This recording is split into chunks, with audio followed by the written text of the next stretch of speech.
अपने घर में डस्टिंग कर रही थी, लगभग अक्टूबर का महीना होगा। स्टूल पे चढ़ी हुई थी, तो मुझे लगा अचानक जैसे मेरे को यहाँ चेस्ट के नीचे हल्का एब्डोमेन में पेन हो रहा है। इतना तेज चक्कर आया मुझे और दर्द की वजह से, और मैं एकदम से गिर गई और मैंने महसूस किया कि मैं गिर चुकी हूँ और मैं बेड पे हूँ, लेकिन मैं खुद को देख रही हूँ। मैं एकदम मतलब हक्की बक्की रह गई कि ये क्या हो गया। मैंने सोचा ड्रेसिंग टेबल कांच लगी हुई तो मैं देख लेती हूँ अपने आप को। मैं देख रही हूँ कि कांच में मैं दिखाई नहीं दी, और मैंने कहा कोई है मेरी मदद करेगा यहाँ पे। तो मैंने देखा कि मेरे हस्बैंड जो इतना स्ट्रेस में थे, उनका चेहरा ना पीला पड़ गया था वो। तो मैं सोच रही हूँ कि ये मुझे क्यों नहीं देख रहे हैं, ये उस पे कहाँ बातें कर रहे हैं। मैं तो यहाँ हूँ, मेरे से तो बात ही नहीं कर रहे, मुझे देख नहीं रहे, और मैं उनको देख रही हूँ, सब कुछ देख पा रही हूँ। एक डार्क टनल है, तो वहाँ से जब मैं गुजर रही थी तो मैं सहम गई। वहाँ मेरे को देखने के लिए वो सिर्फ इतना सा एरिया ही था। वास्तव में तो मैं किसी वैक्यूम में, जो भी अपन कहते हैं स्पेस में, तो डार्कनेस है वहाँ, और हम स्पेस को ट्रेवल कर गई। ओम शांति। अक्सर हमारे जीवन में कुछ घटनाएं ऐसी होती हैं जो दस्तक होती हैं बदलाव का। उन्हीं में से एक अटल सत्य है मृत्यु। मृत्यु एक सार्वभौमिक सत्य है जिसे कोई बदल नहीं सकता। हमारे लिए मृत्यु का मतलब होता है अंत, मगर कुछ लोग इसे चौथे आयाम का नाम देते हैं। उनका मानना है कि मृत्यु के बाद इंसान केवल चेतना की अवस्था यानी अपनी कॉन्शियस स्टेट को छोड़ता है, मगर अवचेतन रूप में यानी सब कॉन्शियसली वो तब तक भी जिंदा रहता है। आसान भाषा में कहें तो ऐसे कई लोग हैं जिन्होंने ये अनुभव किया है कि वे कुछ देर के लिए मर कर फिर से जिंदा हो गए हैं, और इस दौरान उनके साथ कुछ ऐसा हुआ जिसने उनका जीवन जीने का नज़रिया ही बदल दिया। इसे ही नियर डेथ एक्सपीरियंस कहा गया है। और आज अपना ऐसा ही एक सत्य अनुभव शेयर करने के लिए हमारे साथ हैं डॉक्टर सुशीला चौधरी जी। सुशीला जी, आपका स्वागत है। नमस्कार, ओम शांति, सभी को ओम शांति। सुशीला जी, हमने देखा है कि आपका एक नियर डेथ एक्सपीरियंस रहा है, और जिसको हमने ज़्यादातर यूट्यूब और कई मीडिया चैनल्स पे भी देखा हुआ है। तो मैम, आप हमें ये बता सकती हैं कि क्या रहा आपका वो डेथ एक्सपीरियंस? कैसा था? क्या हुआ था? हाँ, मैं इसे शेयर करते हुए अपने आप को बहुत सौभाग्यशाली समझती हूँ, क्योंकि ऐसा अनुभव जीवन में बहुत ही रेयर होता है। और एक डॉक्टर होने के नाते जो सत्य अनुभव था, उसको मैं शब्दों में भी ठीक से बता पाऊँगी। तो मेरी पोस्टिंग राजस्थान के सिरोही ज़िले के कालंदरी गाँव में थी। तो वहाँ पे मैं अपने घर में, क्वार्टर था हमारा, तो डस्टिंग कर रही थी, लगभग अक्टूबर का महीना होगा, और डस्टिंग करते-करते स्टूल पे चढ़ी हुई थी।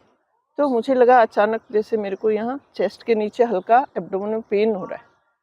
तो वो पेन एकदम से तेज़ हुआ और मुझे लगा मैं गश खा के चक्कर आ रहा है और गिर जाऊँगी।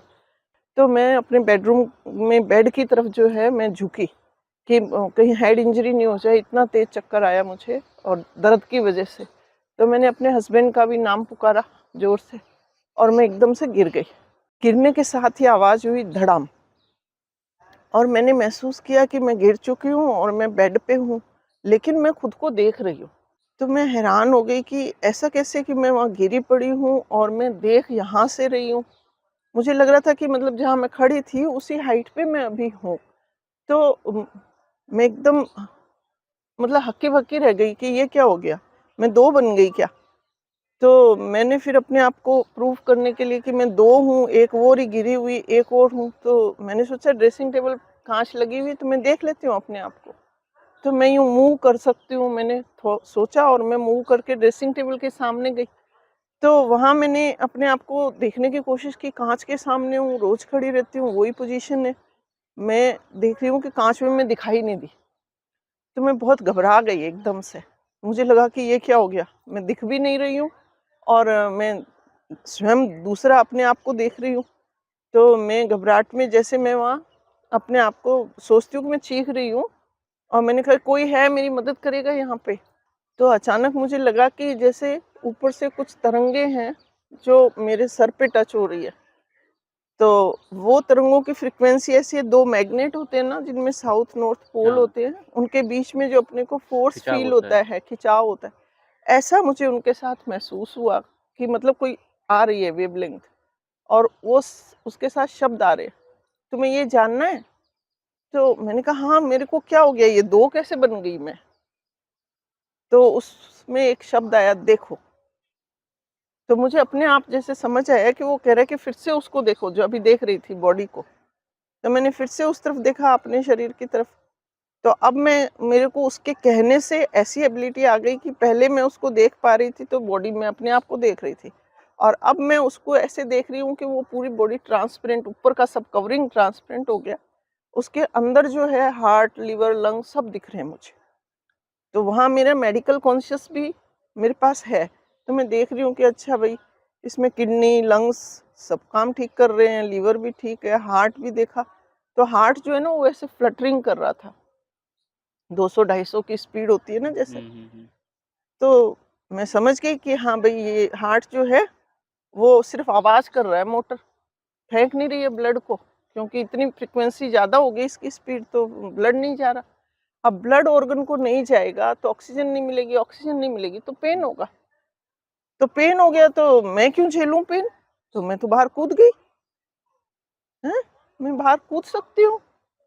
मतलब उसका ऐसा इफ़ेक्ट था कि खुद ही खुद को एक्सप्लेन किया, और जैसे ही ये सेंटेंस मेरे माइंड में आया कि मैं बाहर कूद गई, तो मुझे क्लियर हुआ कि अच्छा ये मैं नहीं हूँ।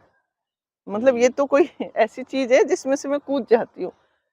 तो मैं एकदम सैटिस्फाई हो गई, जैसे वो टेंशन था ना, एक वरी थी कि मैं 2 कैसे बन गई, तो वो क्लियर हो गया मुझे कि नहीं, वो तो मेरी कोई कवरिंग है या कुछ है, और मैं अब यहाँ हूँ, जहाँ हूँ। तो मैंने कहा ओके, तब कितनी अच्छी बात है ना। तो फिर मैं रियलाइज़ करने लगी कि यहाँ बाहर है, तो कितना अच्छा लग रहा है। और उसी टाइम मैंने देखा, महसूस किया कि मैं जो बोली थी, आवाज़ चीख निकली थी, तो मेरे हस्बैंड जो है वो आए और उसके ऊपर मेहनत कर रहे हैं, वो घर में ही थे। तो वो उससे बात कर रहे हैं कि "तू अपना हाथ उठाओ, मैं तुम्हारा ब्लड प्रेशर देखूँ, क्या हो गया तुम्हें?" तो मैं सोच रही हूँ कि ये मुझे क्यों नहीं देख रहे हैं? ये उस पे कहाँ बातें कर रहे हैं? हुँ। तो ये कैसे हाथ उठाएगी? मैं तो यहाँ हूँ, मेरे से तो बात ही नहीं कर रहे, मुझे देख नहीं रहे, और मैं उनको देख रही हूँ, सब कुछ देख पा रही हूँ। फिर भी जब मुझे बाहर का जो स्थिति थी ना, और वो टेंशन फ्री हुई कि मैं हूँ और वो कोई कवरिंग या इंस्ट्रूमेंट बॉडी है, तो मैं अपने आप को फिर मुझे एन्जॉय करने लगी यहाँ पे, क्योंकि मुझे खींच रहा था वातावरण। तो मैंने देखा कि मैं यहाँ पे ना बहुत हल्कापन महसूस कर रही थी। जो इतना, नया जो नया हाँ, वातावरण हाँ, था। जो मतलब बाहर हूँ मैं कमरे में, और इतना रिलैक्स, इतना अच्छा मुझे लग रहा था ना, तो मेरी उस तरफ से ध्यान ही हट रहा था। तो मैं सोची थी कितना अच्छा है ना यहाँ पे, वास्तव में जीवन ऐसी होनी चाहिए, कितना आनंद है, कितनी शांति है। एकदम पीस लग रही थी मुझे, और इतना लाइट मुझे लग रहा था, मैं रुई हूँ जैसे मैं यूँ मूव करूँ तो यूँ उड़ जाती हूँ। तो मैंने सोचा जब मैं ऐसा कर सकती हूँ, क्योंकि मैंने ड्रेसिंग टेबल तक जाके महसूस किया, तो मैंने सोचा बाहर चलती हूँ, उड़ के देख के आते हैं, ऐसी एबिलिटी आ गई है तो। तो मैं एकदम मूव करी कि बाहर चलती हूँ रूम से। तभी वो आवाज़ फिर से, मतलब वो तरंगे, और उसमें साउंड कहेंगे, मतलब मेरे को तो शब्द सुनाई पड़ रहे थे, थॉट्स, वर्ड्स आ रहे थे। तो अचानक से उसके शब्द आए, "नहीं, यहीं रुको।" अब मैं थोड़ी घबरा घबराहट। सी गई मैंने कहा कि ये क्या हो गया? कौन है? पहले तो मैंने मदद माँगी थी भई, पूछ करके तो इसने कहा था कि देखो चलो, मदद करी थी। पर अब तो ये मेरे ऊपर ही खड़ा है कोई, और मैंने तो मन में सोचा है कि मैं यहाँ चलूँ, उड़ूँ, बाहर जाऊँ। तो ये तो कोई है तो सही। तो फिर मैं थोड़ा याद करने की कोशिश कर रही थी कि कोई है क्या, मैं कभी जानती हूँ इसको? कुछ याद नहीं आया मुझे। पर मैंने कहा ये जो भी है ना, इतनी फीलिंग आ रही है कि ये मेरा हितैषी है कोई, और मैं इसे डिसओबे नहीं कर पाऊँगी। क्योंकि इसके अलावा मेरे पास कोई चारा नहीं है, बाहर का वर्ल्ड मुझे ऐसे लग रहा था। तो मैंने कहा और कोई रास्ता नहीं है भाई, खड़े रहो, इसने बोल दिया है तो खड़े ही रहो यहाँ पे। तो खड़े-खड़े मैं फिर वही रूम के सीन देख रही हूँ। तो मैंने देखा कि मेरे हस्बैंड जो इतना सफ़र स्ट्रेस कर रहे में हैं। थे, उनका चेहरा ना पीला पड़ गया था, वो देख रहे थे वहाँ पे डॉक्टरी हिसाब से। तो वो अपना एन्जॉय करके, जैसे मैंने फिर से उनकी तरफ देखा, तो मैंने कहा अब इनका चेहरा पिंक कैसे हो गया? ऐसा इनको क्या अच्छा मिल गया? तो फिर मैंने अपनी बॉडी देखी, तो वो बॉडी में फिर से हार्ट बीट जो है नॉर्मल 70-80 के आसपास हो गई। तो अंदर का सिस्टम मुझे सब सही लगा। तो मैं खुश हो गई, मैंने कहा कि चलो अच्छा है, इनका टेंशन फ्री हुआ। मुझे नहीं पता था, वहाँ पे कोई एहसास नहीं था कि ये कोई मेरे लिए भी टेंशन की बात है या मेरे साथ क्या घटित हो गया। हुँ। तो मैंने यही सोचा कि हाँ अच्छा इनका टेंशन फ्री हो गए, इस टेंशन से फ्री हुए तो मुझे भी शायद कुछ और रास्ता मिल जाएगा। तो जैसे ही मैंने ये सोचा कि इट्स ओके, ये सिस्टम ठीक हो गया, इसलिए इनके चेहरे पे रौनक है, तो वो फिर थर्ड टाइम कनेक्ट हो गई वेवलेंथ। तो वो मुझसे पूछती है कि तुम अब संतुष्ट हो इससे? मैंने कहा हाँ अब तो सिस्टम ठीक है। तो उसने ना चाहते हुए, मेरी इच्छा नहीं, कुछ मुझे नहीं पता था क्या कहेगा वो, लेकिन उसने कहा तो जाओ। अब वो जाओ शब्द था भाई साहब, और मैं जो है मेरा एग्जिस्टेंस यहाँ से गायब। और मुझे अचानक से फील हुआ कि मैं जो बाहर इतना हल्का, इतना आनंद में जो थी, मैं उस बिस्तर पे पड़ी हूँ और मैं उसके अंदर एंटर कर गई हूँ बॉडी में। ये एहसास मुझे आ गया। क्षण नहीं लगा कोई भी, पर मेरे को ये पता चला कि मैं बाहर थी और अब मैं उसमें हूँ और मैं पड़ी हूँ और मैं बॉडी को मतलब इतना वेट फील कर रही हूँ अपने आप को, और ऊपर के पोर्शन में मुझे वीकनेस महसूस हो रही है। और वो मुझे समझ में आया कि ये वीकनेस इसलिए है कि मेरे को अभी ब्लड सप्लाई कम हुई थी, तो ये सब हुआ है।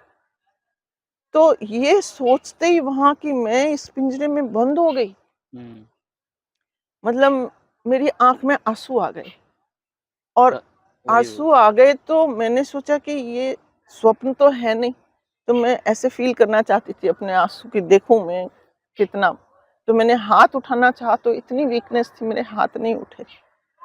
तो मेरे युगल बोले कि तू टेंशन मत करो, सब ठीक हो गया, सब ठीक हो गया, कोई नहीं, कोई नहीं। उन्होंने सोचा कि मैं रो रही हूँ, किसी पेन से रो रही होंगी, और मेरे शब्द बोलने की इच्छा नहीं थी।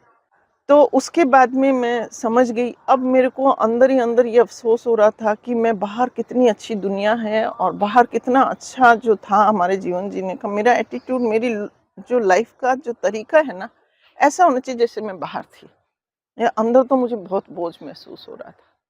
तो ये एक्चुअली में मेरे जीवन का वो हिस्सा था जिसने मेरी ज़िंदगी परिवर्तित कर दी। और उसके बाद मैं 2-3 दिन तक तो मतलब म्यूट चुपचाप पड़ी रही उसी पोज़ीशन में, और सिर्फ़ वो डॉक्टर साहब ग्लूकोज़ चढ़ाते रहे मुझे, मैं ना खाना खाया ना कुछ किया।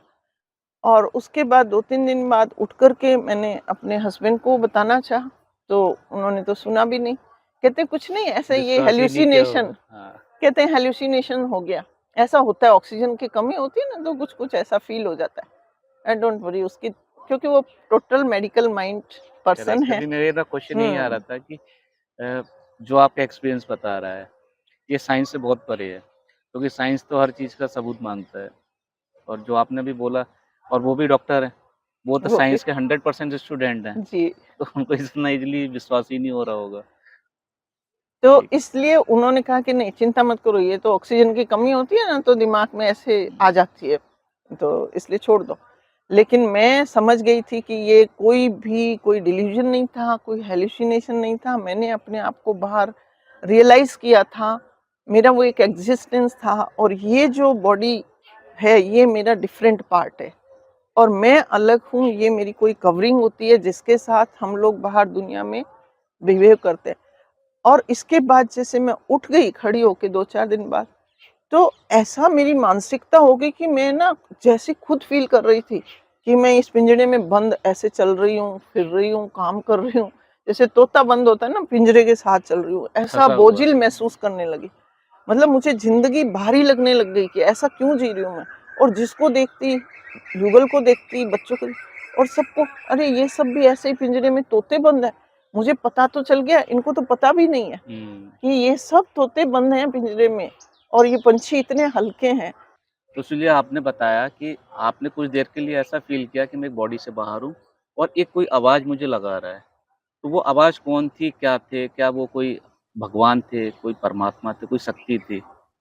मैं ये कह सकती हूँ कि उस समय मैं जब बॉडी से बाहर थी, तो वहाँ मैं ये महसूस कर रही थी कि ये कोई मेरे जैसे ही होगा, इंडिविजुअल होगा, और ये मुझे हेल्प कर रहे हैं, मार्गदर्शन कर रहे हैं। क्योंकि उस समय ना तो मुझे ये मालूम था कि ये मेरा डेथ की कोई इवेंट हो रही है, क्योंकि मैं ऐसा फ़ील ही नहीं कर रही थी। मुझे लग रहा था ये अलग है, मैं अलग हूँ, मैं तो मेरी हूँ जगह। तो मेरे दिमाग में कहीं भी डेथ शब्द टच ही नहीं हो रहा था, और ना मेरे को ये लग रहा था कि मुझे भगवान की ज़रूरत भी है। तो मैं नहीं समझ पाई उस घड़ी में कि वो भगवान है। तो मैं नॉर्मल समझ रही थी कि कोई है जो मेरी मदद कर रहा है। लेकिन हाँ, उसे मैं देख नहीं पा रही थी। लेकिन उसकी जैसे हम फ़ोन पे आवाज़ सुनते हैं ना, इस तरह से मुझे वो तरंगों के साथ साउंड आ रही मैं थी, आपको इंटरप्ट थॉट्स कर आ रहा रहे हूँ। थे। जो आपने अभी बोला कि मैं सिर्फ़ साउंड सुन पा रही, तो उनके आस-पास का ऑरा कैसा था? नहीं, एक मैं देख ही नहीं पा रही थी, अच्छा, वे जो शब्द आ रहे थे ना, वे शब्द मुझे जैसे फ़ोन पे सुनते हैं, इस तरह से मुझे माइंड में सुन रहे थे, कि वो जो कह रहे हैं मैं उसे फ़ॉलो करूँ। तो ऐसे लग रहा था कोई डिस्टेंस से मुझे कम्युनिकेट कर रहा है, तो मैं उसे उस वक़्त नहीं देख पाई थी। सुशीला जी, फिर आपने आप बताया कि आपको कुछ फ़ील होने लगा कि मैं एक बॉडी में कैद हूँ, एक पिंजरा है। उसके बाद फिर आपके जीवन में क्या बदलाव आया? मैं सच बताऊँ आपको कि उसके बाद मेरी जीवन में जितना कोई उससे पहले मैं अच्छी खासी प्रैक्टिस करती थी। एक गायनेकोलॉजिस्ट की तरह प्रैक्टिस करने लग गई थी। लेकिन उस दिन से मेरे मन के सारे लक्ष्य बदल गए और मुझे सिर्फ़ एक लक्ष्य हो गया कि मेरे को वो चाबी चाहिए, जो मैं मेरी मर्ज़ी से इस शरीर से बाहर निकलूँ और मेरी मर्ज़ी हो तो मैं इस पिंजरे में आऊँ। ये एक लक्ष्य मेरा हो गया। तो इसको मैं फिर तलाशने लगी, मैंने प्रैक्टिस बंद कर दी बिल्कुल। गवर्नमेंट जॉब था वो तो करना था, लेकिन मैं यहाँ-वहाँ पुस्तकों में जो महात्मा लोग होते हैं, हम देखते हैं कि कहाँ भी किसी को पता है, कोई एक्सपीरियंस्ड है, बोलते हैं इन्होंने आत्मानुभूति या कुछ किया हुँ, है। क्योंकि उसके बाद जब मैंने मनन किया, तब मुझे ये एहसास हुआ कि ये मेरी डेथ की इवेंट थी। मैं बाहर निकल गई, फिर मैं अंदर आ गई। इसको दुनियादारी से तरीके से हम डेथ कहते हैं। और वो डेथ थी और उसमें वो जिसने मदद की थी, मोस्ट प्रोबेबली वो भगवान ही था, क्योंकि तब तक मैं भगवान से रूबरू मिली नहीं थी। ये जो तो अभी आपने बोला कि मुझे लगा कि मैं डेथ को छू के वापस आ गई या डेथ हुँ, से नियर बाई में थी हाँ, और मुझे वो भगवान सा ये कैसे आपको फीलिंग कैसे लगी कि मैं डेथ को टच होके आ रही हूँ? वो इसलिए ना कि हम दुनिया में जानते हैं ना कि वो इनएक्टिव पड़ी थी। वहाँ हुँ, पल्स, बीपी डॉक्टरी हिसाब से कुछ भी नहीं था और वो मेरे हस्बैंड का चेहरा पीला पड़ गया था क्योंकि वहाँ ना पल्स थी, ना ब्लड प्रेशर था। तो बॉडी के अकॉर्डिंग तो मेडिकल साइंस के अकॉर्डिंग तो वो बॉडी डेड हो गई थी। तभी तो वो उसपे उन्होंने सीपीआर किया, उसको रिवाइव करने की कोशिश कर रहे थे और मैं बाहर अपने आप को एन्जॉय कर रही थी। तो तो ये चीज़ों ने मुझे मैं थोड़ा क्यूरियस डेफ़िनेशन होता दी। जा रहा हूँ कि जब आप वापस आए, तो आपने पति से पूछा कि ये मेरे साथ क्या हुआ या उन्होंने हुँ, बताया कि मैंने तुम्हें ये मैंने ट्रीटमेंट पूछ दिया? नहीं, मैंने पूछा क्या, मैं तो उन्हें बताने वाली थी कि जो आप कर रहे थे मुझे सब मालूम है। अच्छा, क्योंकि मैं तो देख रही थी नहीं, तो पूछने का तो मेरे मन में तो प्रश्न ही पैदा नहीं था, बल्कि मैं उन्हें बताना चाह रही थी कि मेरी डेथ हो गई थी ना, आप सीपीआर दे रहे थे, ये हुँ, सब कर रहे थे। वो सुनने को ही तैयार नहीं थे। क्योंकि वो सोच रहे थे इससे मुझे कहीं शॉकिंग फ़ील ना हो, फिर से मैं उस इवेंट को, पेन को ना महसूस करूँ। तो वो मुझे अवॉइड करने लगे कि नहीं कुछ नहीं हुआ था, थोड़ी देर के लिए बीपी लो हो गई, ऐसे हो गया, उससे ऑक्सीजन की कमी हो गई। कुछ नहीं हुँ। हुआ, कुछ नहीं हुआ। तो पर मैं उस इवेंट को देखकर समझ गई थी कि बाहर आने के बाद जब फिर से बॉडी में आ गई थी ना, तो दुनियादारी में आई तो फिर मुझे रियलाइज़ हुआ कि ऐसा तो हम डेथ सीन में करते हैं। जब किसी की डेथ हो जाती है, जब वो ग्लूकोज़ चढ़ाते हैं, सीपीआर करते हैं, उसको ऑक्सीजन रेस्पिरेशन दे रहे हैं, सब कुछ कर रहे हैं। तो इसका मतलब मेरी डेथ हो गई थी और मैं बाहर थी, तो मैं अलग एक्जिस्टेंस हूँ, जो मैं बाहर आकर के और मैं देख सकती थी सब और फिर मैं अपनी डेथ को देखकर वापस अंदर आ गई। तो सुशीला मैम आपने जैसे बताया कि मुझे ऐसा लगा कि मैं बॉडी से बाहर निकल चुकी हूँ। जैसे हम कहेंगे नियर डेथ एक्सपीरियंस कि आप डेथ के एकदम बॉर्डर पे टच करके वापस आ गए। तो ये कैसे आपको पता चला कि मैं उस बाउंड्री लाइन को टच करके वापस आ गई हूँ? हाँ, वो ऐसा हुआ कि मैं जब बाहर थी ना, तो मैं देख रही थी कि मेरे हस्बैंड का चेहरा पीला पड़ा हुआ है और उन उस समय मैं ये देख रही थी कि इसका चेहरा पीला क्यों पड़ा? तो मेरे पास एक अलग से एबिलिटी भी वहाँ मैंने महसूस की थी कि जैसे मैं उनको टच करती हूँ ऐसे माइंड को उनके मतलब सीधा यहाँ स्कैल्प पे टच कर रही हूँ और मैं उनके अंदर क्या चल रहा है ना वो उसको समझ पा रही थी। तो मैंने देखा कि वो सोच रहे हैं कि ये जो है ना इसमें बीपी चला गया, पल्स नहीं आ रही, हार्ट रेट नहीं है। तो फिर वो उसके बाद ही ट्रीटमेंट कर रहे थे। तो उनका चेहरा इसलिए पीला पड़ा हुआ था कि वो महसूस कर रहे थे कि मेरी डेथ हो गई है। मतलब डेथ के करीब पहुँच गई हूँ, वो सीपीआर और ग्लूकोज़ और सब चीज़ें दे रहे थे। हुँ, हुँ। तो ऐसा हम मेडिकल साइंस में तभी करते हैं जब डेथ हो जाती है किसी की, जिसको हम कहते हैं कि डेथ हो गई भई, डेड हो गया ये। और मैं अपने आप को बाहर महसूस कर रही थी। तो तब मेरे को मतलब बॉडी में आने के बाद जब मैंने इन सब चीज़ों पे मनन किया कि ये सब क्या हो गया मेरे साथ, क्या हुआ था? तो मुझे रियलाइज़ हुआ कि ये तो हम दुनियादारी में इसको डेथ मानते हैं। तो मेरी डेथ हो गई थी और मैं बाहर निकल गई। मैंने अपने आप को आज पहली बार महसूस किया और फिर मैं इसके अंदर चली गई। तो इसलिए मैं प्रामाणिक रूप से कह सकती हूँ कि मेरी डेथ ही हुई थी वो, और नियर डेथ एक्सपीरियंस था क्योंकि मैं फिर से लौट आई थी। तो अभी आप तो ये जब आप वहाँ से वापस आ गए, फिर आपने ये भी बोला कि मैं 3-4 दिन तक तो ऐसे लगा मैं एक पिंजरे में कैद हूँ। फिर आपने क्या अपने जीवन बदलाव लाया हो 3-4 दिन के बाद? कैसे आपकी आगे की जर्नी कैसे चलती रही? आगे की जर्नी का ये हुआ कि उसके बाद मेरी जो है, मैंने जैसा बताया कि मेरी मानसिकता पूरी तरह से बदल गई। मेरे को अब ना तो इंटरेस्ट आ रहा था अपना प्रैक्टिस करने में, भी प्राइवेट प्रैक्टिस करूँ, धन कमाऊँ। मैं अच्छी-भली गायनेकोलॉजिस्ट की प्रैक्टिस करती थी और सारा मेरे को नॉलेज भी अच्छा है, मेडिकल की एक अच्छी स्टूडेंट रही हूँ। सब बंद हो गया मेरा, क्योंकि मेरा मन ही नहीं लग रहा था उन चीज़ों में। मुझे सिर्फ़ ये चाहिए था कि ये जो भी तरीका है ना, ये जो की है कि हम बाहर निकले, इतना अच्छा अपने आप को महसूस करें, मुझे वो अवस्था खींचने लगी कि मुझे बाहर रहना है, मुझे इस पिंजरे में नहीं रहना। मुझे बाहर रहना है, इतना हल्का, इतना अच्छा, इतना पीसफुल आनंद की जीवन, वो जीवन है असली। मुझे उस तरह से जीवन जीने हैं। बस वो मेरे एक दिमाग में घुस गया था। तो मैं उसके लिए ढूँढने लगी कि इसका तरीका कहाँ मिलेगा। तो उसके बाद में क्या है कि मैं ये जो अपने जितने धर्म के होते हैं, स्थान होते हैं, जैसे ख़ास मुझे लगा कि शायद जैनियों के उपासने में मैं जाऊँ, जैनियों महाराजों से मिलूँ, उनसे मुझे कुछ पता लग जाए, क्योंकि वो थोड़ा वहाँ आत्मा वगैरह का होता है। वहाँ भी गई हूँ, पता किया है। जो बचपन से भक्ति की किताबें पढ़ी, उनको फिर से रेफ़रेंस बुक की तरह, मतलब कोई टेस्ट नहीं था मेरा उसमें पढ़ने का। सिर्फ़ ये कि कहीं मुझे मिल जाए कि मतलब डेथ ऐसे होती है और ऐसे आदमी वापस ज़िंदा हो सकता है। उस सब इंटरेस्ट से मैं सारी किताबें टटोलने लगी। तो कहीं मुझे ढंग से कुछ भी नहीं मिला। सिर्फ़ गीता में पढ़ी तो उसमें मुझे मिला कि शरीर और अलग है, आत्मा अलग है, इतना सा मुझे थोड़ा क्लियर हुआ। तो मुझे समझ आया कि मैं आत्मा-वात्मा हूँ कुछ, और मैंने बाहर अपने आप को रियलाइज़ कर लिया और इस शरीर में मेरे को घुसा दिया। वो जिसने घुसाया, अब मेरे को लगा कि उसे ही पकड़ना पड़ेगा। तो मेरी ये धुन लग गई कि वो चाबी लेने के लिए कि मैं अपने आप बाहर निकलूँ, अपनी मर्ज़ी से अंदर आऊँ और उस एन्जॉयमेंट को मैं एन्जॉय करूँ जितना समय चाहूँ। ऐसा थोड़ी 1-2 मिनट, पता नहीं, उसने वापस एंटर करा दिया। तो वो चाबी मुझे लेनी थी और वो चाबी उसके पास है जो मुझे दिखाई नहीं दिया, पर जिसने मुझे अंदर डाल दिया। तो तो उसको मैं ढूँढने के लिए वो तरीके ढूँढने लग गई थी। तो मैम अभी आपने बताया कि मेरी खोज शुरू हो गई। तो क्या वो खोज आपकी कभी कंप्लीट हुई? कभी उसमें कोई सफलता मिली या फेलियर रहा? कैसा रहा वो हुँ, अगला सफ़र? बिल्कुल फेलियर तो हो ही नहीं सकता था। सफलता मिली, लेकिन सफलता में समय लगा।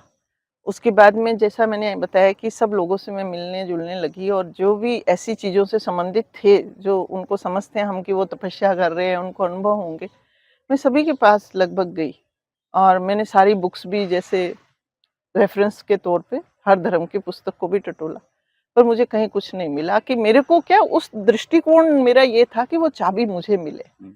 तो वैसा कुछ मिला नहीं। वो सब लोग मेरे को देख के यही हँसते थे कि ऐसा कभी हो सकता है क्या? ऐसा नहीं होगा, वो आपको चाबी नहीं मिल सकती।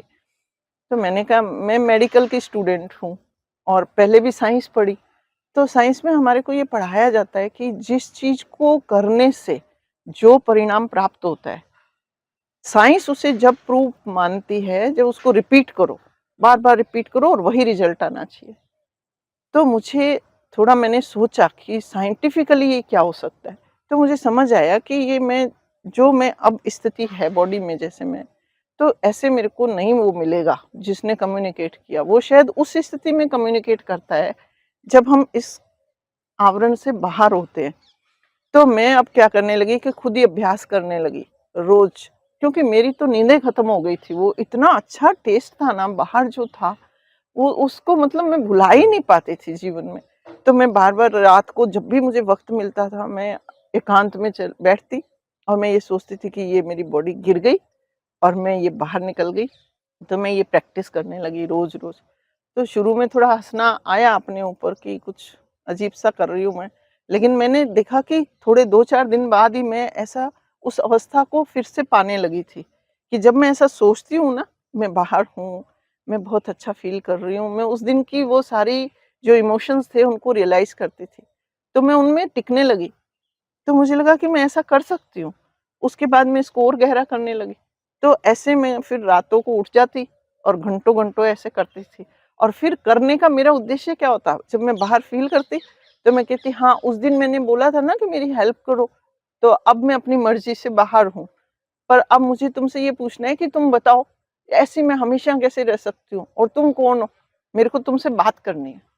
अच्छा, आपको मिले वो? ऐसा कहने लग गई मैं उससे कि हाँ, अब वो बाहर हूँ, मिलने। तभी वो ऐसा कहूँगी, तभी तो वो मेरे से जुड़ेगा ना, वो कहीं तो होगा, वो जुड़ जाता है ऐसा कहने से। तो मैंने कहा मेरे को तुमसे मिलना है और मेरे को ये अपने आप करने की जो मर्ज़ी आवे जब बाहर जाऊँ, मर्ज़ी आवे जब ऐसे अंदर रहूँ, तो ये मुझे जानना है ये सब और इसकी चाबी मुझे चाहिए और तुम कौन हो, कहाँ हो? अब बात करो मुझसे, देखो मैं बाहर आ गई। तो ऐसा अभ्यास मैं रोज़ करने लगी। ऐसे करते-करते मुझे कुछ समय बीत गया और फिर एक दिन मुझे लगा कि मैं ना एक छोटा-सा ऐसे माथे में जैसे तारा चमक रहा है, वो अभ्यास करती हूँ ना उस टाइम और मुझे लगा मैं ऐसे यहाँ से ऐसे पूरा शरीर को मैंने ड्राइव करते ना कोई ऐसे तो कंट्रोल करा, पूरे शरीर में घूम गई और एक बिंदी, एक चमकती हुई बिंदी में यहाँ हो गई और फिर यहाँ से निकल गई बाहर। और मैं अच्छे से महसूस कर रही हूँ कि मैं उस बिंदी के ऊपर जैसे सवार हूँ और वो बिंदी निकल कर ना एकदम से बाहर जा रही है। पूरा आकाश को चीर दिया, रोशनी दिख रही है, उसको भी चीर के फिर आगे बढ़ चली। और फिर मैं एक थोड़ा-सा अंधेरा आया, उसके बाद मैं आगे चली गई और अचानक मैंने कुछ मिलीसेकंड भी समय नहीं लगा। उस अंधेरे में थोड़ी घबराई ज़रूर थी मैं, लेकिन वो मैं जैसे मुझे कोई खींच के ले जा रहा है, मैं खुद नहीं जा रही थी। तो मैं रोज़ ये प्रश्न करती थी ना, शायद उसका परिणाम था कि मैं खींच के चली जा रही हूँ और फिर मैं अचानक एक लाल रोशनी के एरिया में पहुँच गई और वहाँ मैंने देखा कि वहाँ डिम लाइट है और ऐसा जैसे कैसा बताऊँ आपको, पिक्चर हॉल होते हैं ना अपने, तो हुँ, वहाँ जैसा डिम लाइट होता है और सामने कुछ होती है रोशनी स्क्रीन से आ रही होती है। तो ऐसा मुझे वहाँ पे दिखा, रेड लाइट ज़ोन है और मैं वहाँ पहुँच गई। तो मैंने कहा ये कौन-सी जगह आ गई?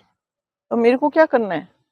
तो वहाँ पे एक जैसे टॉर्च वाला वो दिखाता है ना, अपनी सीट होती है सीट ऐसे, नंबर हाँ, तो ऐसे मुझे किसी एक किरण रोशनी की है, उसने मुझे अपना प्लेस दिखाया।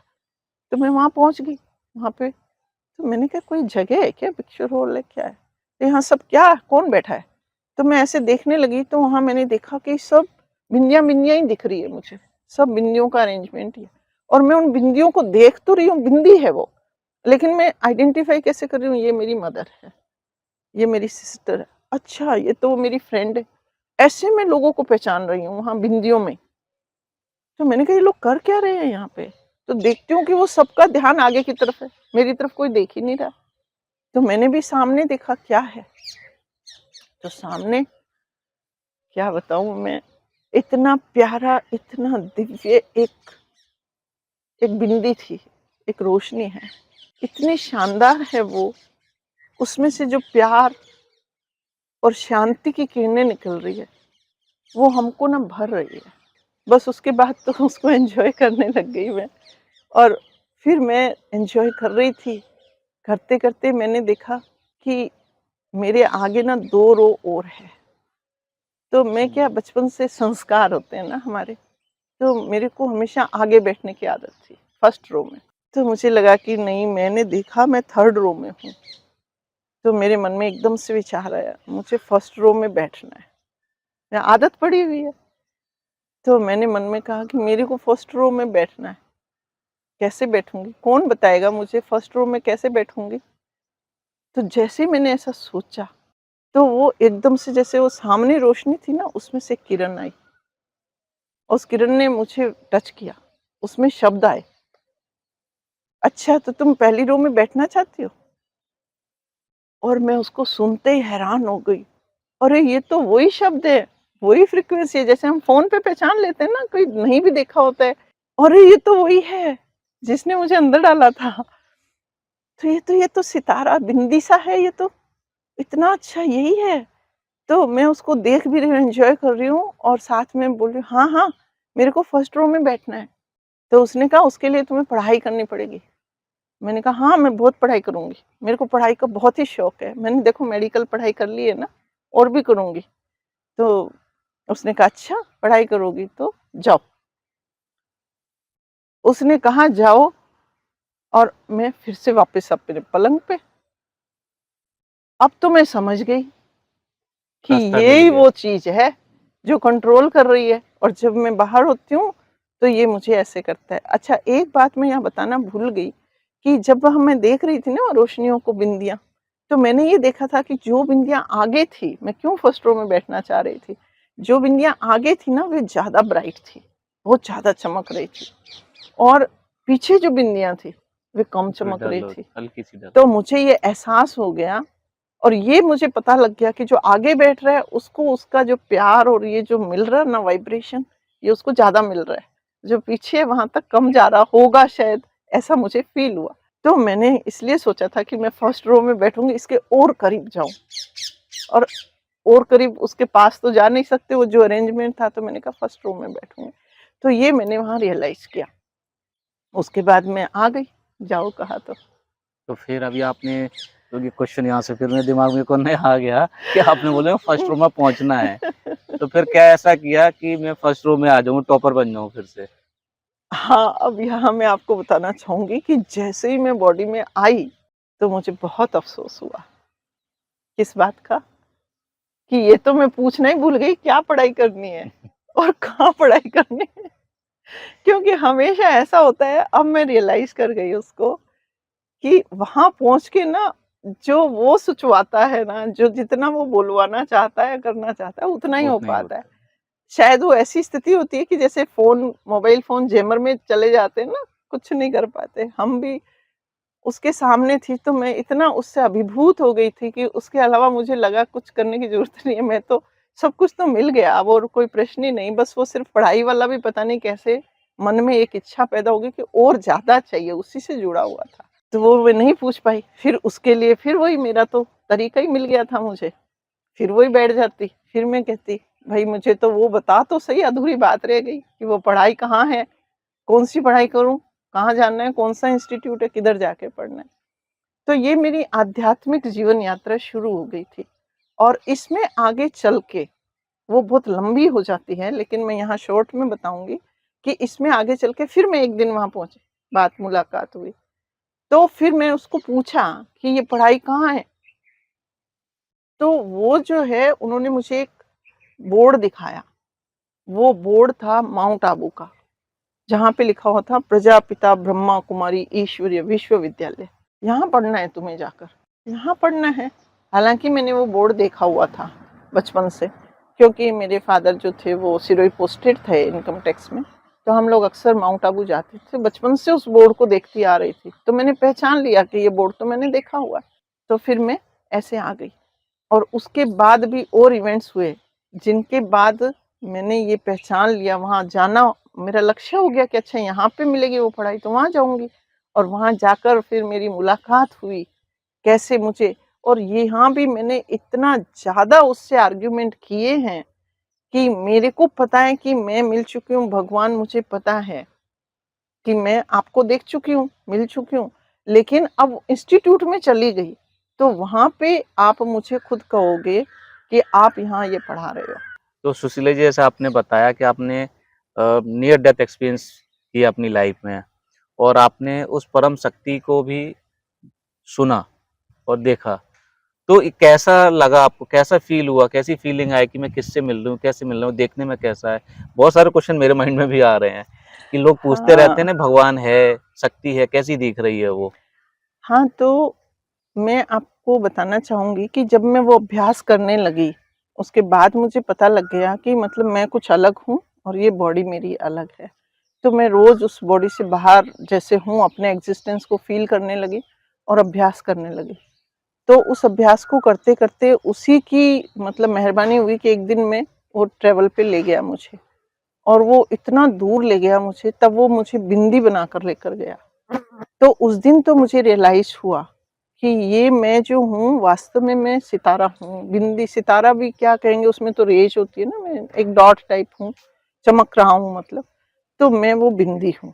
तो बिंदी के रूप में मैंने ट्रैवल किया था, और आगे जाके जिसको मैं मिली, जिसको मैंने आइडेंटिफ़ाई किया कि वो सामने एक बिंदी जो चमक रही है, वो भी बिंदी थी, परंतु उसकी रोशनी इतनी फैल रही थी, वहाँ लाल-लाल रोशनी थी। वो जैसे चाँद की चाँदनी होती है ना, तुलना तो कर रही हूँ मैं, पर वो चाँदनी से कहीं-कहीं ज़्यादा। बहुत प्यारी, बहुत शीतलता देने वाली, शांति देने वाली, मन को सुकून से भर रही थी। ऐसा लगता था हमें जो भी अतृप्ति होती है ना, वो उसको देखने से ही हम भरपूर हो जाते हैं। तो इतना खूबसूरत भगवान होता है। अब मैं पहचान गई थी कि वो भगवान है। तो भगवान तो एक बिल्कुल छोटा-सा बिंदु है, लेकिन उसकी जो शक्तियाँ हैं, उसके जो गुण हैं ना, वो इतने फैल रहे हैं, हम उसके ओरा में जब चले जाते हैं ना, तो भरपूर हो जाते हैं। वो एक अलग ही आनंद है, उसको मैं शब्दों में नहीं बता सकती आपको। तो वो उनकी दुनिया हमारी दुनिया से कैसे अलग है? वो हमारी दुनिया से अलग है।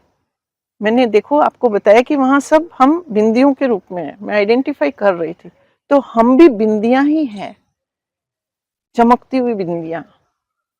और हम इस बॉडी में आ जाते तो अपने आप को बॉडी समझने लगते हैं। जैसे हम लोग बचपन में हमने देखते हैं ना, बच्चे की ख्वाहिश होती है भगवान को देखने की, जानने की, सुनते होते हैं, कुछ भी हमारी मनोकामना पूर्ण होती है ना, बड़ा खुश होते हैं, भगवान ने ये कर दिया, भगवान ने ये कर दिया, खुश होते हैं। तो ऐसे आपको जब ये तो आपने इतनी इस उम्र में जाके उनको मिले, जब आप एक कहते हैं कि मैं एक परिपक्व मैच्योर हो गया, तो उसके बाद फिर कैसा लग रहा था आपको? ये जब साक्षात आप भगवान आपको सामने दिख रहे, तो बहुत क्यूरियोसिटी होती है, जैसे मिलना है, हाथ मिलाना है, हाँ, हम क्वेश्चन अपनी पूछने हैं। डिमांड उसके सामने रखने लगते हाँ, हैं सबसे पहले तो कि आज मिल गया है तो अपनी माँगें पूरी करवा दें। ऐसा होता है, पर मेरी तो एक ही माँग थी जैसा मैंने आपको बताया कि मेरे तो दिल दिमाग में एक भरा हुआ था मुझे वो चाबी दे दे। मैं अपनी मर्ज़ी से बाहर निकलूँ, अपनी मर्ज़ी से आऊँ। ये लेकर ही मैं रोज़ उसको बोलती थी कि कोई है, किसके पास है वो कंट्रोल, तो वो कौन है? उस प्रश्न का ही परिणाम था कि मैं वहाँ पहुँच गई। और जब मैं वहाँ पहुँच गई तो मैंने महसूस किया वो कितना सुखदाई है, कैसा प्यारा है। तो वहाँ ये सारी बातें ना ऑटोमेटिकली जैसे दिमाग से वैनिश आउट हो गई। मेरे को कुछ नहीं याद आया कि ये भगवान है और मैं इनसे माँग लूँ, मेरे को जीवन में बहुत सारी कमियाँ हैं, वो सब ज़रूरत ही महसूस नहीं होती। मैंने कहा वहाँ जाते ही हम लोग बस भरपूर हो जाते हैं। आत्मतृप्ति हो गई। ऐसी तृप्ति होती है कि कुछ प्रश्न बचता ही नहीं है वहाँ पे। बस ये लगता है इसको देख लें, इसके पास बैठे रहें, प्रश्न रहित हो जाओ जीवन में, तो वहाँ आप बैठे रह सकते हो, आनंद ले सकते हो। प्रश्न है तो वहाँ बैठ नहीं पाते, वो प्रश्नों को पूरा करने के लिए फिर दुनिया में भेज ही देता है हमारे को। तो ये बात मुझे गहरी बड़ी समझ आई वहाँ पे कि उसका आनंद लेना है तो किसी प्रश्न की ज़रूरत नहीं है। बस वहाँ पहुँच गए, ये हमारा सबसे बड़ा सौभाग्य है, फिर आप उसे एन्जॉय कीजिए, सब कुछ प्राप्त है। आप ये जो मैंने ज़्यादातर देखा है कि जो नियर डेथ एक्सपीरियंस होते हैं, उसमें लोग कहते हैं कि हमें ऐसा फ़ील हुआ, ऐसा लगता है कि हम किसी टनल से पास हो रहे हैं और वो टनल हमें वहाँ तक ले जा रही है, परमात्मा से कनेक्ट कर रही है। तो क्या ऐसा आपकी कुछ अनुभूति हुई थी इसमें? हाँ, यहाँ मैं ये बताना चाहूँगी कि जिस दिन मेरे को बिंदी बन के मैं जा रही थी ना, तो मुझे भी ऐसा आभास हुआ पहले कि जैसे सनलाइट है, मैं रात के अंधेरे में निकली हूँ कमरे से, लेकिन उसके बाद जैसे फ़ास्ट जा रही हूँ, तो अचानक मुझे लगा जैसे डे लाइट एरिया भी आ गया है कहीं। फिर भी उसको मैं क्रॉस कर गई हूँ, उसको क्रॉस करने के बाद मैं और आगे गई हूँ तो एक डार्क टनल है। तो वहाँ से जब मैं गुज़र रही थी तो मैं ऐसे जैसे हम बॉडी को सहम जाते हैं ना ऐसे, अंधेरा है, क्या हो गया है? तो ऐसा मैं भी सहम गई। परंतु मैंने वहाँ अपने आप को रियलाइज़ किया कि मैं तो इस पे सवार हूँ भिंडी पे, और मैंने ध्यान से देखने की कोशिश की तो मैंने महसूस किया कि वहाँ टनल जैसा कुछ नहीं है। वास्तव में वो हम जो कहते हैं ना ये गैलेक्सीज़ जो होती है, हुँ। ये गैलेक्सीज़ का अंधेरा जैसे था वो शायद।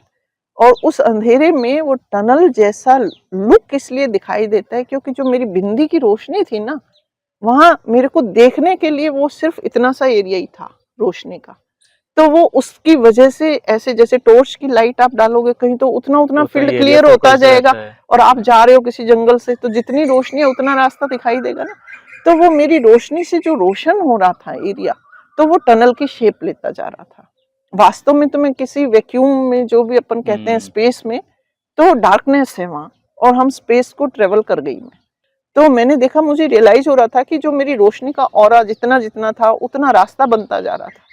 इसलिए वो टनल जैसा महसूस होता है। और उसके बाद तुरंत मैं लाल कॉस्मिक ज़ोन में पहुँच गई थी। अभी तो मैं थोड़ा-सा बहुत ज़्यादा इसमें घुसता जा रहा हूँ और मेरे क्वेश्चन खत्म नहीं हो रहे। तो अब ये क्वेश्चन अब ये क्रिएट होता है कि हमने तो यहाँ बहुत सारे नाम रखे हुए हैं आपने, तो क्या वो भी हमें नाम से ही पुकारता है कि कुछ अलग ही उनकी भाषा होती है?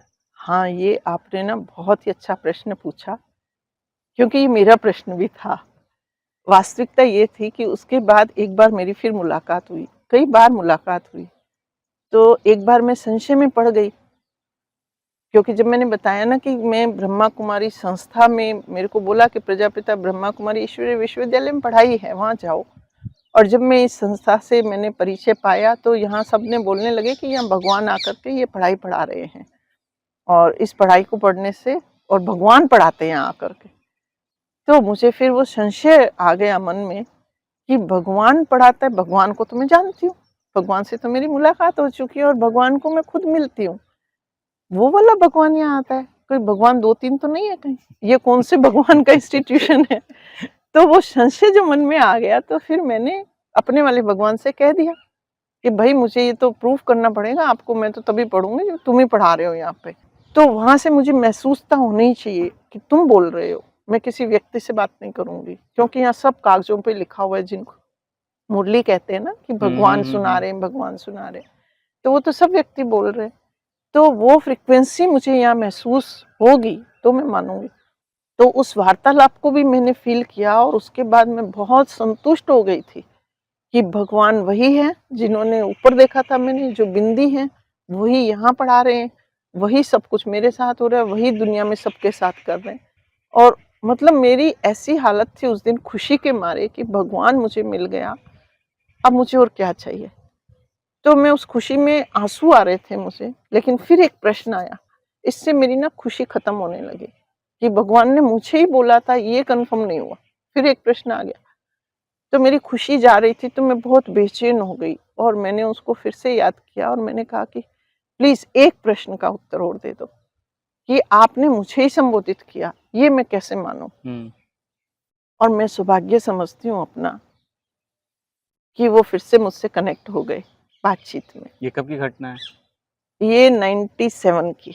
अच्छा। 93 में मुझे नियर डेथ एक्सपीरियंस हुआ था, और 4 साल लग गए इस मोमेंट तक पहुंचने में, काफ़ी तपस्या की। और उसी दौरान कुछ घटनाएं ऐसी हो रही थी घर परिवार में कि मेरी छोटी सिस्टर हैं, वो यहाँ समर्पित होने जा रही थी। ये मुझे समाचार मिला कि वो ब्रह्मा कुमारी ज्वाइन कर चुकी हैं।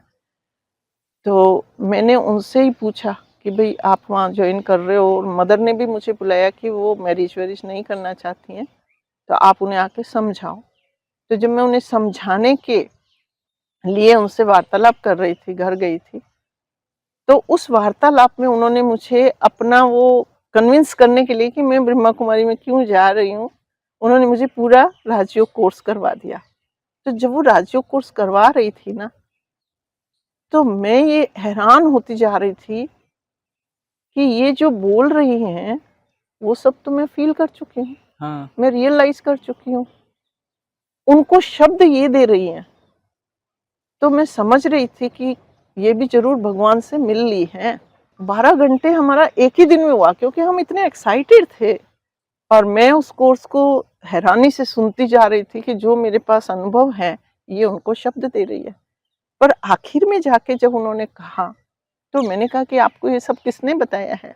क्योंकि वो जब मेरे हस्बैंड ने घटना सुनना नहीं चाहिए ना, तो उसके बाद मेरे को मन में एक अजीब सा थॉट बैठ गया कि किसी ने मुझे कहा भी था कि ऐसे एक्सपीरियंस लोगों को ज़्यादा शेयर नहीं करते, उससे उसका आनंद कम हो जाता है। मतलब उन्होंने तो ये शब्द कहा था, फल नहीं मिलता है, और मुझे तो उसका फल चाहिए था। तो मैं इतनी उससे टच हो गई उस चीज़ से कि अगर मेरा वो फल चला गया तो मैं किसी को नहीं बताऊंगी। तो मैंने किसी को बताना ही नहीं, उसको बताया ही नहीं उस समय। तो मैंने अपनी बहन को भी नहीं बताया था। पर मैं अंदर में फ़ील कर रही थी कि वो बोल रही है और मैंने फ़ील किया हुआ है, तो ये उसको कहाँ से मिल गया? तो मैंने उसको पूछा कि ये सब तुम्हें किसने बताया भाई? तो उसने कहा कि भगवान आके पढ़ा रहे हैं ना यहाँ पे, तो भगवान पढ़ाते हैं। तो मेरे को एकदम से लगा कि मेरी बहन कहीं खतरे में तो नहीं है। तो मैंने कहा देखो, क्योंकि वहाँ मैं दुनियादारी हिसाब से मानसिकता थी मेरी, हम दोनों डिस्कशन कर रहे। तो मैंने कहा देखो, वो तो अच्छी बात है कि तुम बातें तो सब अच्छी बता रही हो, पर देखो आजकल ना ये महाराज लोग है ना, भगवान सब जगह आ रहा है। ये सब लोग अपने आप को भगवान भगवान कहते हैं, और फिर बहुत कुछ उल्ट सुल्ट हो जाता है तो तुम थोड़ा सावधान रहना थोड़ा सा। और भगवान ना मैं देख चुकी हूँ, मिली हुई हूँ भगवान से, भगवान अलग है। ये ऐसे भगवान थोड़ी पढ़ाए, कोई व्यक्ति के रूप में आके भगवान पढ़ाएगा। तो उसने मुझे कहा कि दीदी देखो, जैसे आप मेडिकल कॉलेज में जाते थे ना, डिसेक्शन हॉल में हम डेड बॉडी पे रहते हैं, तो उसको मैंने कभी कोई इवेंट बताई थी, उसने उसी का एग्जाम्पल दिया कि जैसे आपने वहाँ बताया ना कि आप इतने हैबिचुअल हो गए, वहाँ 1.5 साल आपको बैठना पड़ता था डेड बॉडी पे, उसका डिसेक्शन, हाथ 6 महीने हाथ पड़ते, 6 महीने पैर पड़ते, फिर ऐसे तो 1.5 साल लग जाता है हमें ह्यूमन बॉडी पढ़ने में। तो मैं उसको बताती थी, जब आती वो पूछती क्या करते हो मेडिकल कॉलेज में, तो उसने कहा कि फिर आप बताते थे कि मम्मी को मत बताना, हम उस डेड बॉडी पे बैठ के चॉकलेट भी खाने लग गए थे, मतलब केक भी खा लेते थे, हमें लगता ही नहीं थी कि वो डेड बॉडी है, ह्यूमन बॉडी। और शुरू में घर आते थे तो वो एक अलग जीवन की कहानी है। तो उसने कहा जैसे उसको किसी व्यक्ति को बताओगे तो वो विश्वास नहीं करेगा कि कोई जिंदा इंसान किसी डेड बॉडी पे बैठ कर के बर्थडे मना सकता है, क्या चॉकलेट खा सकता है। लेकिन होता था ना, आपने जीवन में किया ऐसा। वही बात है, जो करता है वो जानता है कि वो किस कॉन्सिक्वेंसेस के थ्रू होकर के गया, तब वो ऐसी स्थिति में पहुंच जाता है। तो यहाँ भगवान आया है।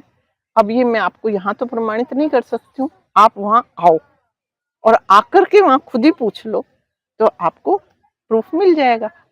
तब मेरे दिमाग में वो बोर्ड वाली बात और बहन जी की बात दोनों घुस गई।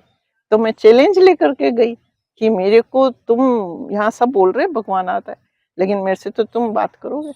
तो फिर मैं बता रही थी कि वो डिस्कशन जो चल रहा था, तो मैंने कहा कि आपने मेरे से बात की, ये कैसे मानूं। और हाँ, आपका जो प्रश्न था कि भगवान किस में आया, तो वो बहन ने मुझे एक शब्द बोला था। तो मैंने कहा कि ऐसा क्या, हर टाइम भगवान ही बोलते रहते हैं क्या सब जगह? तो उसने कहा नहीं, ऐसा नहीं होता है।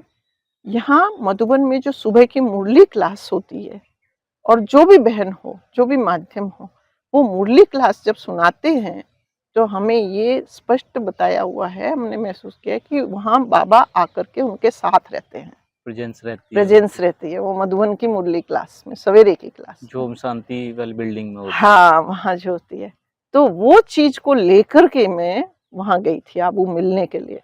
और मैं जान रही थी, मेरे अंदर से आवाज आ रही थी कि ये जो जगह है भगवान ने दिखाई है मुझे, ये पढ़ाई पढ़नी है मुझे। और मेरा दिल जो है वो आर्ग्यूमेंट करे बिना नहीं मान रहा कि ये वही भगवान है जो मेरा भगवान है, और जवाब मुझे इसका मिल नहीं रहा। तो मैं अपने आप से इतनी परेशान हो गई थी कि मैं रोने बैठ गई, बुरी तरह रोने लगी। और उससे फिर प्रार्थना करने लगी कि प्लीज मेरी समस्या का हल कर दो, तुम मुझे प्लीज कह दो, किसी तरह मेरे प्रश्न को मुझे सेटिस्फाई कर दो कि तुम ही यहाँ हो। अब शर्त मैंने रखी थी कि किसी के मुंह से मत बोलना। तो फिर मुझे अचानक ध्यान आई बहन की बात कि सुबह की मुरली क्लास में भगवान बोलते हैं, बताएंगे। तो मैं भाग के उस दिन मुरली क्लास में गई, वहां पे ओम शांति भवन में क्लास होएगी। तो मैं वहां पहुंची, तो वहां जो क्लास होने वाली थी वो शुरू नहीं हुई थी। और वहां वो बाबा के जो बेटी है ना ब्रज शांता दादी जी, तो वो व्हील चेयर पे आई थी, वो क्लास लेंगी। तो भी मैं बाबा से बार बार कहती रही कि देखो ये बोलेंगी ना, अगर कागज उठा करके और उसमें लाइन आ जाएगी भगवान पढ़ा रहे हैं ऐसे, उसको मैं नहीं मान के जाऊंगी कि तुम पढ़ा रहे हो। तुम मेरे वाले भगवान हो ना, मेरे वाले भगवान मेरे को प्रमाणित कर दो, तुम यहाँ बोल रहे हो। तो मैं जैसे ही उस क्लास में गई बैठी, तो दादी जी ने मुरली हाथ में थी, उन्होंने रख दिया। तो दादी ने बोलना शुरू किया, ओम शांति। अच्छा बच्चों, आज बाबा किसको याद कर रहे हैं? तो जैसे उन्होंने ये बोला तो मैंने कहा मेरे को याद कर रहे हैं, किसको करेंगे मेरे सिवा? मैं 3 दिन से याद कर रही हूँ और मेरे से बात करनी है भगवान को, पर मन में बोल रही हूँ, बोल तो नहीं सकती। तो वहां जो लोग बैठे थे ना, वो हाथ उठा रहे थे, योगी बच्चे को ऐसे, पवित्र बच्चे को ऐसे। और मैं कह रही नहीं, किसी को याद नहीं कर रहे तुम्हारे को, मेरे को याद कर रहे हैं। परंतु वो फिर वही बेचैनी बनी हुई थी। तो दादी ने कहा नहीं, वो सब बच्चे जो जवाब दे रहे थे, तो दादी ने कहा नहीं, आज बाबा उस बच्चे को याद कर रहे हैं जो इस बाबा की छत्र छाया में गोद में आया हुआ है और यहाँ से लौटकर रावण की गोद में ना जाए, चला जाना चाहता है, जाना नहीं चाहता है, पर उसे बाबा कहते हैं तू रावण की गोद में मत जाना, आज तू आ गया, बाबा की छत्र छाया में रहो। और जैसे ही उन्होंने ये शब्द कहे तो मुझे दादी दिखी नहीं, दादी दिखनी बंद हो गई और मुझे लगा कि वो बिंदी है बिंदी वापस। और वो बिंदी से वो शब्द आए। वही फ्रिक्वेंसी है, वही जो मैं बार बार पहचानती रहती हूँ कि तू बाबा की गोद में आए हो और यहाँ से बाहर मत जाना, नहीं तो रावण की चक्री में फंस जाएगी। तो बाबा ने मुझे अचानक से दिखाया क्या सीन, वो जो आउट ऑफ बॉडी हुई थी ना, मैं नियर डेथ एक्सपीरियंस हुआ था। तो बाबा ने कहा तुम कौन हो? मैंने कहा कि मैं डॉक्टर सुशीला। तो बाबा ने एकदम से वो सीन दिखाया मुझे कि तुम डॉक्टर सुशीला। तो मैंने एकदम, तो मैं तो पस्त हो गई कि मैं तो वो पड़ी हुई हूँ और मैं तो बाहर हूँ। तो मुझे थोड़ा समझ में आ गया कि डॉक्टर सुशीला तो वो रही और मैं तो ये हूँ। तो मैंने कहा वो तो ठीक है, वो डॉक्टर सुशीला नहीं होगी चलो, पर मैं जो हूँ तो मेरा कुछ नाम तो नहीं लिया ना आपने, मैं कौन हूँ? अब आप बताओ मैं कौन हूँ? तो उन्होंने कहा कौन हूँ? तुम क्या सोच रही थी उस वक्त? मैंने कहा मैं ये सोच रही थी कि आज मुझे यहाँ भगवान नहीं मिला और भगवान ने प्रमाणित नहीं किया कि वही वाला भगवान जो मेरा है वो यहाँ से बोल के मुझे कुछ बोलेंगे, तभी मैं मानूंगी भगवान यहाँ पढ़ा रहे हैं। और तुम्हारी अवस्था? मैंने कहा मैं बहुत बेचैन थी, मैं बुरी तरह से अंदर से परेशान और गुस्से में थी कि भगवान मुझसे बता नहीं रहे हैं और मैं चली जाना चाहती थी वहां से। तो बाबा ने क्या कहा था? मैंने कहा आपने कहा था कि जो यहाँ से बाहर जाना चाहता है और माया बाप की छत्र छाया छोड़कर रावण की दुनिया में जाना चाहता है, तो वहां ऐसा और कौन था? तो फिर तुम्हारी पहचान क्या है? ओह, जैसे ही उन्होंने ऐसे कहा मैं अपने आप को सब समझ गई कि मेरी पहचान है मेरे जो संकल्प चल रहे हैं, जो मैं सोचती हूँ, जिसमें अवस्था में होती हूँ, ईश्वर हमें उस अवस्था को संबोधित करता है। हमें कभी ऐसा नहीं होता कि हमारे ये जो शारीरिक नाम है उनसे संबोधित करके बात करते हैं। तो भगवान को मैंने ये जरूर पूछा कि फिर भी मैं हूँ कौन? तो बाबा ने कहा आत्मा, बोला था ना आत्मा। ओ तो मैं आत्मा हूँ और मैं जो सोच रही होती हूँ जीवन में, जिस क्षण जिस भाव में होती हूँ, वही मेरा परिचय होता है और हर क्षण हमारे परिचय बदलते रहते हैं। तो सुशील मैम आपने काफी विस्तार से अपनी ये पूरी जर्नी बताई। अब मेरे फिर भी और क्वेश्चन खत्म ही नहीं हो रहे, तो मेरा एक क्वेश्चन अगला भी उठता है कि ये सारे एक्सपीरियंस करने के बाद आपकी डेली लाइफ लाइन में क्या चेंजेस आया? तो अब क्या होता था कि अब मैं जीवन संतुष्ट हो गई जीवन में, तो डेली लाइफ जीने लगी थी। लेकिन अब मैंने ऑब्जर्व किया कि जिस दिन कोई छोटी मोटी बात पे युगल से या पेशेंट से या कोई दुनिया में किसी से भी हम ऐसी बातचीत करते थे जिसमें नकारात्मकता ज़्यादा होती थी, तो उस दिन मैं रात को जब वो प्रैक्टिस करती थी ना, मैं बॉडी से बाहर अपने आप को रियलाइज करती थी, उसमें मुझे बहुत डिफ़िकल्टी आती थी।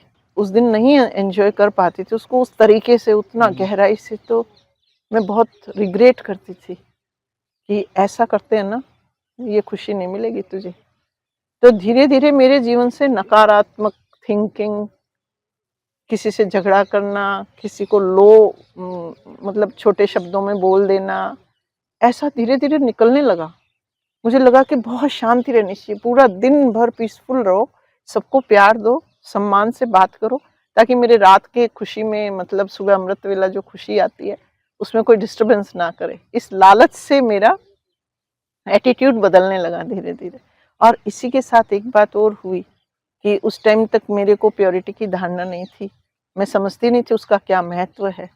लेकिन उस इवेंट के बाद जब मैं पहली बार बॉडी टच में हस्बैंड के साथ गई, तो उसके बाद अगले 10 दिन तक मैं उस चीज़ को एंजॉय नहीं कर पाई।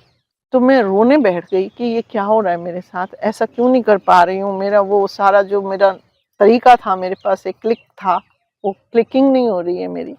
तो मुझे एकदम से एहसास हो गया कि ज़िंदगी में इस चीज़ से मुझे दूरी बनानी पड़ेगी। इसी तरह मैं बताना चाहूँगी कि खाने पीने का भी था। हालांकि तो मैं लहसुन प्याज मेरा बिटिया की वजह से छूट ही गया था, प्रेगनेंसी में ही मुझे एवर्जन हो गया था उससे। लेकिन उसके बाद फिर से हमारी तो जैसी हम जाट कम्युनिटी से आते तो खाते आए थे, तो वो फिर से भोजन बनना शुरू हुआ और उस भोजन को भी जैसे ही मैंने टच किया और खाया उस दिन मेरी अवस्था खराब हो गई, मैं नहीं एंजॉय कर पाई। तो ये सब चीज़ें मैंने राजयोग कोर्स में अपनी सिस्टर से सुनी थी कि ऐसी-ऐसी धारणाएँ करनी पड़ेगी, ऐसा-ऐसा होता है ये सब। तो मैं तो बड़ी रिलैक्स थी कि नहीं ऐसा कुछ नहीं करना पड़ता, मैं तो वैसे ही कर लिया, मैं तो भगवान से मुलाकात हो रखी है मेरी तो। मैं तो मिल ली ना, ये सब करते हुए मिली हूँ। लेकिन जब मैं अब ये प्रैक्टिस करती थी, तो वो हो नहीं पाती थी। तब मुझे ज्ञान का मर्म समझ आने लगा कि वो मेरे कोई पुण्यों का फल था, जो ईश्वर ने मुझे एक बार अपना परिचय दिया, मेरा परिचय दिया, मुझसे जुड़ गए, मुझे सारा कुछ क्लियर कर दिया। लेकिन अब उस अवस्था में रहना है, तो मुझे ये सारी कंडीशंस लाइफ में लानी पड़ेगी, क्योंकि उसको मेंटेन करना ज़रूरी है। एक बार का टेस्ट तो एक बार का ही होता है। तो इसलिए फिर मैं भोजन शुद्धि पे भी ध्यान देने लगी। तो वो सारा कुछ जो है मेरा उससे कनेक्टेड हो गया कि मुझे अपनी उस अवस्था का आनंद लेना है, तो मुझे भोजन शुद्धि चाहिएगी, मुझे व्यवहार शुद्धि चाहिएगा, मानसिकता में सब नकारात्मक हटाना पड़ेगा, सेलिबेसी चाहिएगी।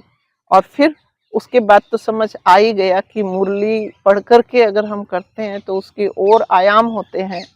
उस क्योंकि अभी तक तो मैं सिर्फ अपने आप को एंजॉय करती थी उस अवस्था से, जब 4 साल बीत गए। उसके बाद मुझे पता चला कि उसको ऊपर वाले को मिली तो वहां जाकर के भी एंजॉय कर सकते हैं, वो उससे भी बेटर, बहुत ही बढ़िया, सोगना अच्छी अच्छी चीज है। तो उससे मिलना, उसके वहां जाना, परम धाम में जाके बैठना, आनंद लेना, वो सारी बातें इस तरह मैं मतलब शिव बाबा का इतना शुक्रिया अदा करती हूँ और अपने आप को बहुत भाग्यशाली समझती हूँ कि किस तरह से उन्होंने मुझे प्रैक्टिकल नॉलेज के साथ ईश्वरीय ज्ञान दिया। तो मैम आपने अपना एक बहुत अच्छा एक्सपीरियंस आज हमें बताया, जिससे कई सारी आत्माओं का, मैं उम्मीद करता हूँ कि कई सारी आत्माओं में बदलाव आएगा। लोग अपने आप को तो जानेंगे एज़ वेल एज़ उस शक्ति को भी जानने की कोशिश करेंगे। तो मैम आज आपके यहाँ आने के लिए बहुत-बहुत शुक्रिया, धन्यवाद।